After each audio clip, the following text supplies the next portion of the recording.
ನನ್ನ ಫ್ರೆಂಡ್ಸ್ ಬಗ್ಗೆ ಹೇಳ್ತೀನಿ ಕೇಳಿ. ಈ ಥಟ್ ಅಂತ ಹೇಳಿ ಕಾರ್ಯಕ್ರಮದಲ್ಲಿ 3ನೇಯವರಾಗಿ ಬಜರುತ್ತಿದ್ದಕ್ಕೆ ಈ ಪುಸ್ತಕ ನನ್ನಲ್ಲೇ ಉಳಿಯಿತು. ಆ 3ನೇವರಾಗಿ ಬಜರೊದ್ದವರೆಲ್ಲ ಒಂದು ಗ್ಯಾಂಗ್ ಸೇರ್ಕೊಂಡು ನನ್ನ ಫ್ರೆಂಡ್ಸು. ಎಲ್ಲರಿಗೂ ಟ್ಯಾಲೆಂಟ್ ಇದೆ, ಬಜರೊತ್ತದ್ದು ಲೇಟ್ ಅಷ್ಟೇ. ಈ ಥರ ಫ್ರೆಂಡ್ಸ್ನೆಲ್ಲ ಹಾಕೊಂಡು ಒಂದು ಎಣ್ಣೆ ಹೊಡೆಯೋ ಸ್ಟೋರಿ ಇದೆಯಲ್ಲ, ಲೋಕಲ್ ನ್ಯೂಸ್ ಪೇಪರ್ ಹಾಸ್ಕೊಂಬಿಟ್ಟು ಗೊತ್ತಲ್ವಾ, ಆ ಕಬಾಬು ಮಿಕ್ಸ್ಚರ್ ಮಿಕ್ಸ್ ಆಗಿ ಅದೇ ಒಂದು ಹೊಸ ಡಿಶ್ ಆಗಿರುತ್ತೆ. ಓಲ್ಡ್ ಮಂಕ್ ಬಾಟ್ಲು, ಅದು ಇದು ಆಳು ಮೂಳು ಚಿಪ್ಸು ಪಿಪ್ಸು ಎಲ್ಲ ಇಟ್ಕೊಂಡ್ಬಿಡ್ತೀವಿ. ಅರ್ಧ ಬಾಟ್ಲರ್ಗೂ ಚೆನ್ನಾಗಿರ್ತಾರೆ ಗುರು. ಆ ಫುಲ್ ಬಾಟ್ಲು ಖಾಲಿ ಆಗಿದೆ, ಒಬ್ಬೊಬ್ಬಂಗೂ ಏನಾಗುತ್ತೆ ಗೊತ್ತಿಲ್ಲ. ಸ್ಟಾರ್ಟ್ ಆಗುತ್ತೆ ಆಟಗಳು. ಒಬ್ಬ ಬಾಯ್ಲ್ಡ್ ಎಗ್ ಹಿಂಗೆ ಹೊಡೆದ್ಬಿಟ್ಟು ಬಿಡಿಸ್ಬಿಟ್ಟು ಹೋಗಿ ಕೊಳಾಯಲ್ಲಿ ತೊಳಿತಾವನೆ, ಕೀಟಾಣು ಇರುತ್ತಂತೆ.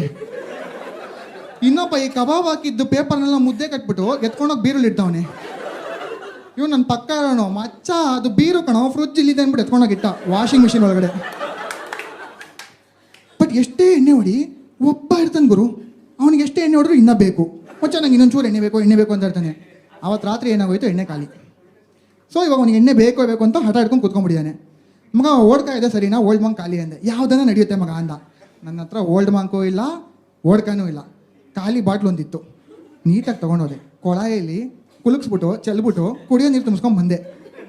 ಪ್ಲಾಸ್ಟಿಕ್ ಲೋಟ ಎತ್ಕೊಂಡ, ಹುಷಾರಾಗಿ 30 ಹಾಕೊಂಡ, ಅದ್ರ ಮೇಲೆ ಸ್ಪ್ರೈಟ್ ಹಾಕೊಂಡ, ಅದ್ರ ಮೇಲೆ ಬಿಸ್ಲರಿಯಿಂದ ಮತ್ತೆ ಒಂದು ಸ್ವಲ್ಪ ನೀರು ಹಾಕೊಂಡ, ಎತ್ಕೊಂಡು ಹಿಂಗೆ ಒಂದು ಸಿಪ್ ಹೊಡ್ಬಿಟ್ಟು ಪಾ, ಏನು ಘಾಟು ಮಗ,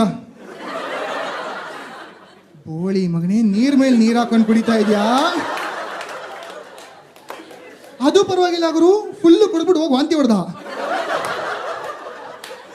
ವಾಪಸ್ ಬಂದ್ಬಿಟ್ಟು ಇದಕ್ಕೆ ಮಚ್ಚ ಬ್ರ್ಯಾಂಡ್ ಎಲ್ಲ ಮಿಕ್ಸ್ ಮಾಡಲ್ಲ.